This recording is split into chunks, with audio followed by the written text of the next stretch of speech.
Hello everyone, this is Yahtzee Crochet again, and this is my friend Sweaty Cockslap. Hey, that's trivial hirsute to you. Oh, when will you run out of those? Yes, never. It's Let's Play again, and this time we're moving on from the happy flappy 8-bit era to the dark and edgy 90s. Do you remember the 90s? I remember them as being radical and hypercolored. Well, you'll find very little hypercolor on display in this instance. This is a point-and-click adventure I used to play when I was a kid. That looks like March of the Tonsils. Well, yeah, it's hard to tell, but this is a top-down view of a room with some monks in it. This entire game is top-down, which makes it, to my mind, somewhat unique among point-and-click adventures. I legitimately can't think of a top-down point-and-click. I can think of one more. I forget what it was called, but you play a hobbit who walks around in a castle, and occasionally, he looks up, strains his neck to address you. Very different tone to this, though. Sounds fucking exciting. In case you haven't told everyone banging on about the webs of dreams and the dreams of webs in the intro sequence, this game is called Dreamweb. A precursor to Dreamcatcher. I first played the demo of this game when I would have been around 12 or 11, because the game originally came out in 1992. It's back when people listening to this weren't born. Yes. And the demo was for a section of the game that's about half an hour in. And it's, as demos tend to be, it's certainly the most interesting part of the game.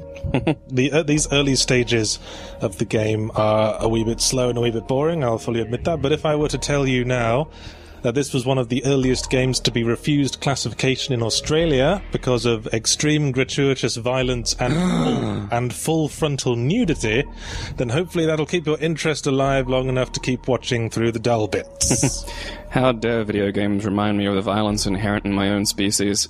Yes, indeed. I mean, anyone might watch this and think that they have a penis.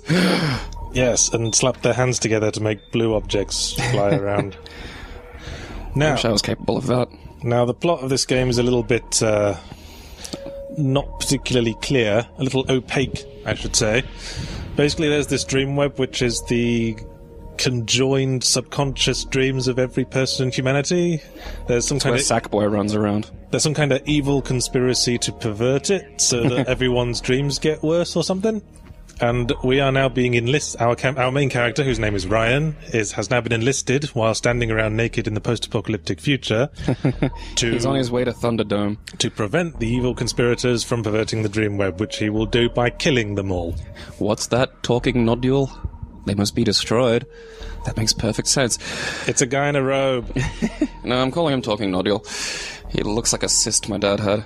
Now, I'm going to ask you a question at the end of this that I will ask you... that I will at tell the now you, of this. That I will tell you the question I will ask you now, and the question will be, is this game entirely on the level, or is our main character just fucking nuts? So we're getting a little bit of a Total Recall-y thing here? Possibly. Except without recall and dreams. Total Recall, but slightly more depressing. Fair enough. I like the idea of it. So basically the Total Recall TV edit that didn't have the 3-boob chick. Or the eyeball bugging. How could you have Total Recall without the 3-boob chick? Now, Channel 7 once played a TV edit of Pulp Fiction with all the fucks censored out. I think I'm aware of that one. You've no idea the level of, stupid achievement that these morons can go to get a thing on the TV. Now, viewer, listen. I'm talking to you now. I strongly advise you to watch this video in as high quality and as high size as your computer can manage, because there are important items in this game that are literally 1 pixel big. Oh, I love that. Now, as you can see, that we just had to pick up a wallet that was like 3 pixels across. That is a plot important item. We cannot win the game without it. And, correct me if I'm wrong, when you were talking about this last time, on the last game, it was the game that you could pick up every single thing. Yes, this was a game I name-dropped in our Alex Kidd Let's Play. This is a game where you can pick up pretty much everything. Anything that's lying around, no matter how unimportant it is. And is there any method of differentiating between the plot-important and completely irrelevant items? Not in the slightest way. Are the puzzles openly solvable with a variety of possible logical conclusions to be garnered? Well, they're not that unintuitive. There are a couple of moments where they get a bit abstract. Not unintuitive, but if I can pick up everything in the game world, can I solve, a problem a bunch of ways, or is it this sort of Sierra syndrome where I need to use a fish to open a can to trick a rhinoceros? You have to use specific objects for puzzles. Although I think there is maybe one case where you can use more than one object to an end. Oh, awesome. This sounds like well-designed fun. So this is our guy on the left, Ryan. Neil Gaiman. Neil Gaiman, yes, thank you. As for some reason, the inventory keeps track of everything he's wearing as well. And as you can see, the insane level of detail in this game, the gum packet you started with, you can open and take out the 3 sticks of gum within it. We are now standing over our sleeping girlfriend wearing dark glasses and chewing gum at her. That is not a fun way for your girlfriend to wake up. She will be upset with you. I'm not snuggling. I can't be held down, bitch. It'll be one of those weird upsets, too, where she won't be able to exactly explain why she's pissed off with you, but... Even this random empty mug we can pick up, so of course we're going to carry it around for the whole game. Ah, that sounds like fun. Where does he keep it all?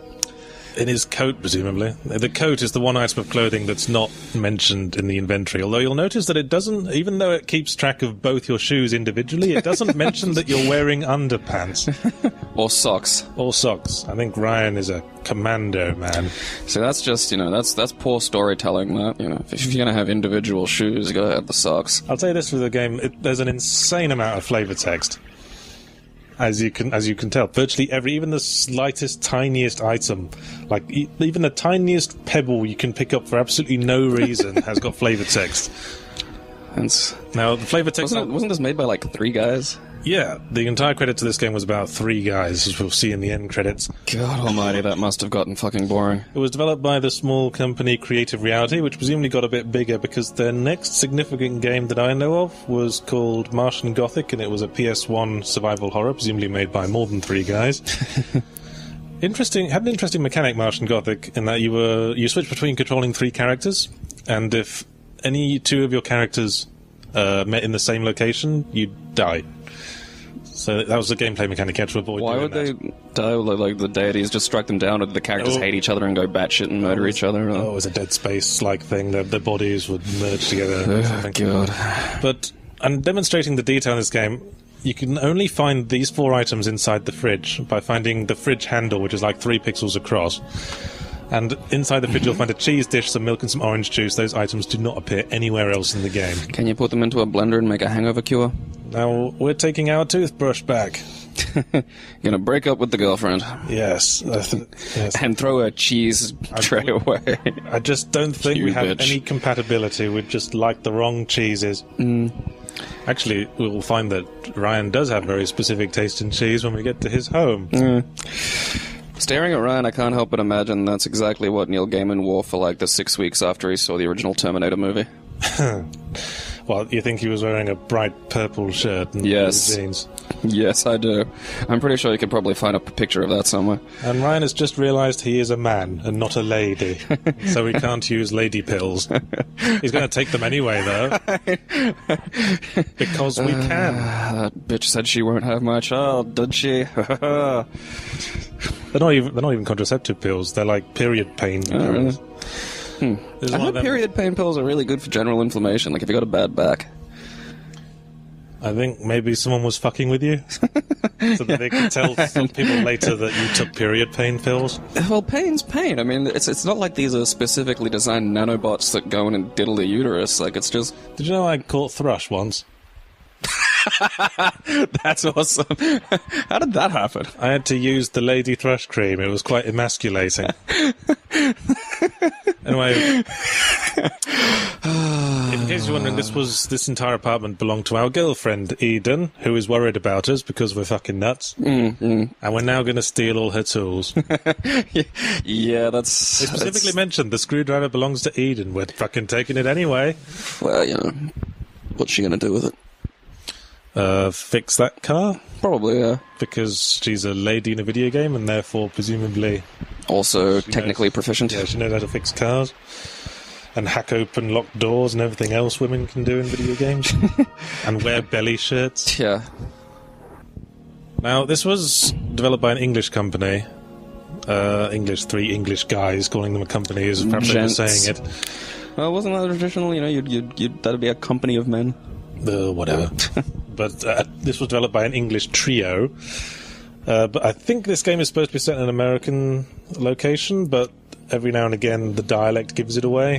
Right? It refers to this as your flat rather than your apartment. It calls the elevators lifts. See, I've always seen, like, flats and apartments as different levels of the same thing. Like, I'd live in a flat. That's a cheap place that poor people live in. I can't afford an apartment. An apartment has, like, more than one room and doesn't smell faintly of the last person who lived there. Well, in England, a flat and apartment's pretty much the same thing. All right. This is me solving the first puzzle.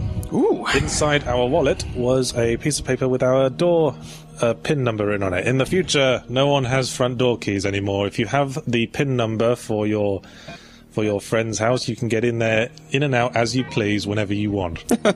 That's way better than a single physical object that you can actually keep on you. Well, it's a cyberpunk dystopian future. Presumably this... Is it dystopian, or does Ryan just suck? Because that's like someone taking a look at my life and saying, oh, the future must be dystopian. No, I'm just lazy. Well...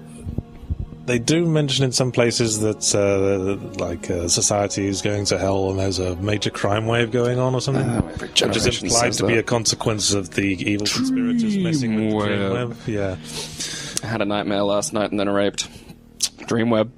Mm-hmm. Ryan said, had a nightmare last night when someone told me to kill a guy called Crane, so now I'm going to do that. I know. I couldn't help but notice he didn't ask for proof or didn't disagree. There wasn't even a, I'm not sure about this. It was someone in his dream, like a fucking throat nodule, explaining to him, just outside the Thunderdome while naked, that you should go kill a guy in real life, and he hasn't said, oh, bullshit. Well, this is what fuels the argument that maybe Ryan's just a fucking nut job. Alright. Well, maybe that plays into something later then. What, you're telling me to kill a guy called Crane? Sure. That's amazing. I was thinking of doing that anyway. Whatever you say, dream saying.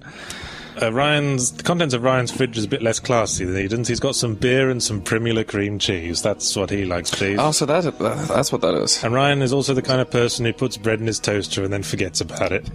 Yeah, they're called stoners. So, of course, we're going to take toast with us. Again, stoners. Yes, Ryan's apartment's a bit grottier, but for some reason he has a jukebox in his bathroom. I think you can't do anything with it, it's just kind of there. You can't turn it on?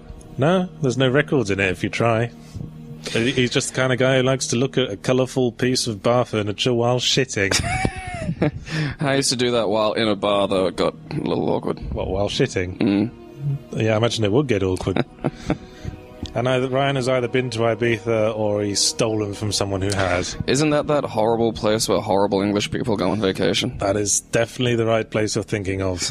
I would never go there in a million years. The kind of place where the STDs are so advanced, PETA protests if you try to treat them. Ryan doesn't have a bathroom cabinet, so we're just going to dump our toothbrush and period pain pills on the floor. I love just the idea of stealing your girlfriend's period pain pills, because if there's anything I could think of while my girlfriend was undergoing period pain, it's, boy, I'd like this to be exacerbated.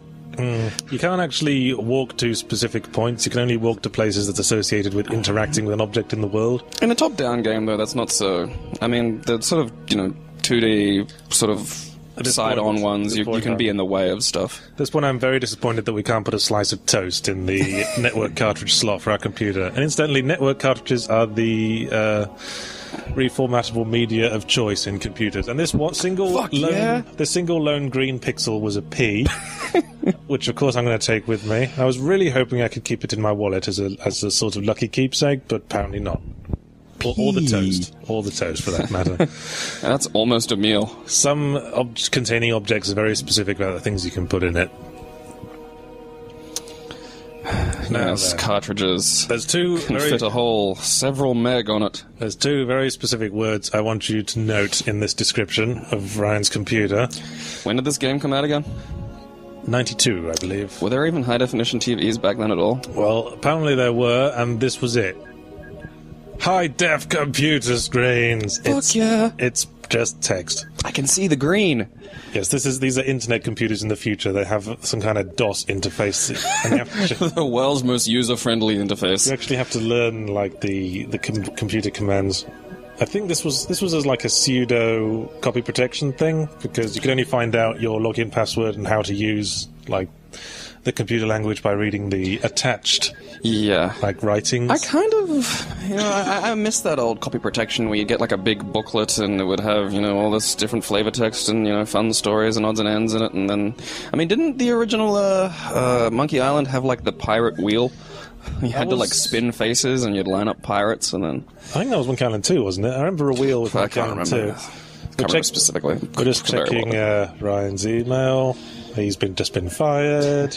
From his job as a bartender, incidentally. He's a bartender, part-time murderer, part-time lunatic, and he's now going to switch careers slightly to murderer. That describes at least 6 people I know. So here's the dystopian aspect. Look at all the crimes.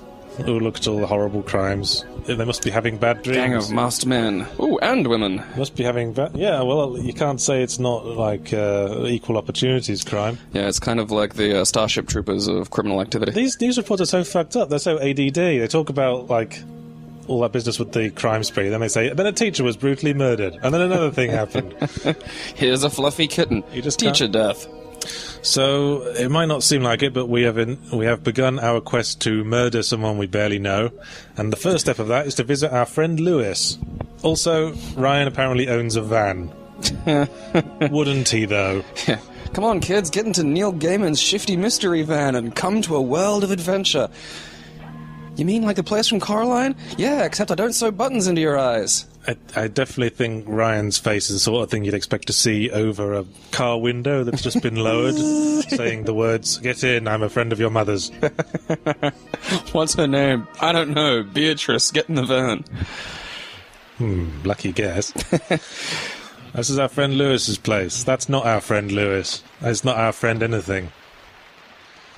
Did he just hit you with a laser whip? Yes, we're being mugged for our shoes. Because that's the kind of dystopian future it is. People like having shoes so much they have getaway vehicles. Like a getaway vehicle for a shoe mugging when you have a laser whip. They were planning this heist for months, man. Had your apartment staked out. They're just like, I fucking love those pumps, man. There's another bit of English lingo slipping into the dialogue there. Trainers. The kind of people who steal shoes don't have shoes, let alone laser whips or tools. Sometimes they don't even have teeth and thumbs. Yes, that has presented us with the latest challenge. We can't actually go to any other location in the city until we get some shoes back. You go to the outer suburbs in Brisbane and you have swarms of feral 5-year-olds, like little capuchins, just crawling around you, taking anything that you're not specifically holding on to. Even your shoes? Yeah. Well, they don't have them. They don't even know what to do with them, really. They've got, like, hobbit feet. They don't require shoes anymore. So maybe tie the laces together and throw them over a telegraph wire. That's possible. That or they barter them for meth. So since we know Lewis's door number, we're going to march into his house uninvited and surprise him having a poo. I did that when I was 20 once. And we'll soon learn that Ryan has absolutely no concept of personal space. Apparently, well, who doesn't lock the fucking door, man? Well, the implication is Lewis is severely drunk or stoned or something. And he's not even surprised, so Ryan does this all the time. Well, Ryan or the kinds of people... Why are you going to shit with the door open if you don't want to have a chat midway? Well, the door wasn't open. It just wasn't locked. Just not locked. Because he assumed he was alone in the house. Hey, dude, are you decent? Yes. God, you're shitting. Yes, sir. So Ryan... Keep me company, I'm bored. Ryan, even though the keepers chose him specifically to be the assassin of the evil ones, Ryan has never touched a gun, never fired a gun, and does not even know where to get one. So of course he's going to be a crack fucking shot with this thing. So of course, yes, and then he goes to his best friend and asks him where to get one, and apparently he knows. Well, that's exactly like 3 British guy logic, as anyone who's still on the toilet at midday is obviously a part of the criminal underclass and will know where to get weapons. Are you saying something about British people, man? Yes. Hey, well, no, just British people who make these games. It's a specific kind of British person. Hey, Lewis, I'm just going to borrow your shoes. Dude, I just love kicking a door down, like a friend trying to take a shit. Stealing your shoes. Actually, that is something I would have done back in the early 2000s. Presumably, Lewis will now be unable to go to any other location in the city, but it's not like he's got people he needs to murder. Like a game I was playing with someone I lived with in 2001, where I'd steal all of his underwear out of his drawer and hide them around the house. You must be a peach to live with. Well, no, it was part of an ongoing battle, but that was one of my little early salvos, was just the underwear game. Well, we found Lewis's membership card, which we need to get into the bar where we'll meet the guy who'll sell us a gun. And once again, I spot something that's 1 pixel big. A plectrum. And because the game specifically, kind of guilts me for taking it, I take it. Just to show it. You've just saved the world one really annoying bass guitar demonstration at a party. This will be our lucky plectrum. Now, here I was clicked to leave the building, but then suddenly realised, wait, I don't know what that is, but I want it. Floor burger. It's a burger. There is a reason why I'm picking up all these food items, by the way. It's not a puzzle reason, just personal reasons. So you don't have to give it to a hobo or something later? No, this is not that kind of game. Yeah. It must be said, they kind of lose faith in the idea of coming up with puzzles after a while. You'll see what I mean. But, they really start to phone it in after a while. The demo section is probably the best part of the game, as you might expect. Now, this is the bar where we used to work, because we've just been fired. And we're here to collect some money that we can buy a gun with. That's exactly what you do with your severance pay. You buy a gun. Well, yes, I imagine the large percentage of severance pay in the world is used to buy weaponry. Fired? Severance pay? You don't need rent. You need a gun. Now, the game assumes at this point that we haven't read our mail. So it doesn't have a little thing to say either whether or not you actually have. It doesn't change. No. Genius. Either way, you're fired. Now, we'll find out from both this and the email that Sparky here is kind of bipolar. Because if you remember, his email started saying, I can't work with a loser like you, get the fuck out. And then P.S., if you need a reference, that's fine, I'll give you one straight away. And in this case, all they've done is whine for one entire dialogue line, and Sparky goes, oh, all right, just take a few weeks off and then come back. And also, here's your wages. Would you also like me to cook you dinner and maybe give you the shirt off my back? Behaving exactly the way bar managers don't in real life. Now, there's no money in the future, as people have been predicting for centuries. Is it all on data crystal?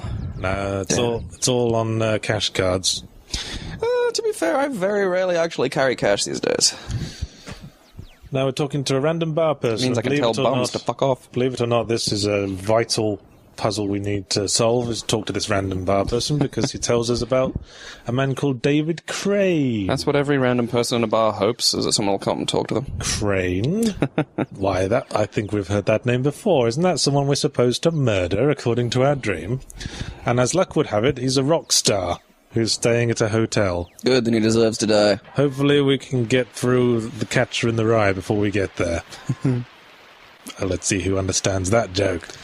You and your boring literary references. You understand the joke, right? John Lennon's murderer? Right. John Lennon's murderer was famously obsessed with Catcher in the Rye. Surely everyone knows that? I don't know. I don't think about the death of John Lennon on a day-to-day basis. So, luckily, the person we've been tasked to kill is a public figure of extreme wealth and importance. Someone who, coincidentally, a complete loser like Ryan might conceivably be murderously jealous of. I can imagine when Ryan was told in his dream he has to kill Mr. Crane, he said, "No way! I was just watching him on TV and thinking that exact thing." I don't suppose your plan involves me wearing his face and sleeping with his wife? No, just murder. Damn! Now we're getting into the pool hall thanks to this extremely forthcoming person. Apparently, you're not supposed to use another person's card, but they just let you in anyway. Yeah, because dominant pool halls that are fronts for criminal activity are, notoriously easygoing.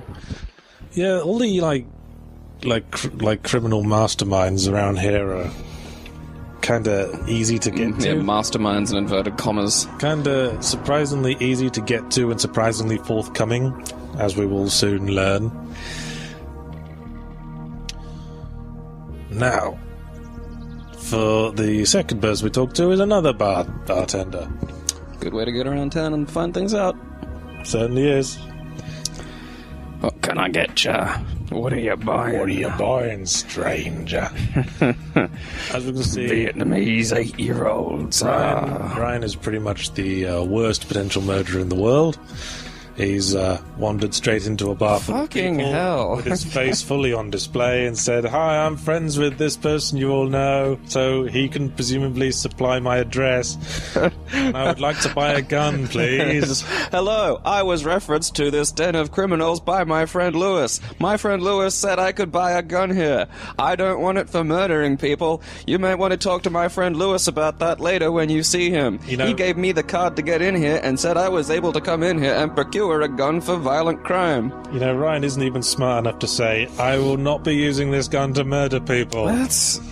This, see, like, again, this is going back to the 3 British guys who've gone to private school, and legitimately this is their understanding of crime. Yeah, it's their idea of what goes on in those clubs they're too scared to go in. Yeah, they're the Hugh Fernley Whittingstall of murder. They just, they research it and just toddle along real chipper like, "Hello, I'd like to get a pistol and shoot somebody in the brain." It's hard to spot, but there's a security guy on the right of the room here. I only spotted him after I'd done Something happens. I will be demonstrating shortly. Incidentally, if this is getting boring, you might be interested to know that the first on-screen murder will be taking place soon. Ah, sweet. Don't touch that dial. I think when I chop up this video, I'm going to have to stop the first episode right after this first killing, so people have something to look forward to. The promise of more killings. Oh, and here we go, Ryan giving away his real name again. That is mind-boggling. Yeah, my name's... Oh yes, I have lots of money, not that I want to be mugged as soon as I leave or anything. You could just as easily beat me up, And keep look- the gun and the money. Look, he's not even denying it. I need to kill a man. Kill a mosquito or something. Honestly, if I was this criminal mastermind, I'd put this guy out of his misery. Like, I'd just go, take him outside, kill him, take his money, we'll keep the gun and sell that to someone who actually knows what they're doing. This human is not... I'm not giving this human a gun. That's irresponsible. You can't do that. I've been chosen by the keepers of the Dreamweb to be their assassin on Earth. Chosen by the what? Fuck it, Louis, kick him a couple of times before you kill him. I think the point they're trying to make is that society is so dystopian that any mad guff person can just walk into a bar and buy a gun and no one cares, and that's why there's so much crime. So it's the United States. Ho ho! Satire. Zing. And even the mob boss deals in cards which incidentally Traceable, yeah. records Ryan's name and all his transactions. This is exactly 3 British private school kids. Now we've just bought a gun. You can tell it's from the future because it has some extra shit on You it. can tell it's the future because it's not a bullet gun, it's a plasma gun. Although functionally they're not entirely different. I think it's reasonable to want to try out the gun we've just bought, don't you? Oh, dude, he shot you right in the eyeball. Well, I guess that's why he's get paid the bodyguard bucks.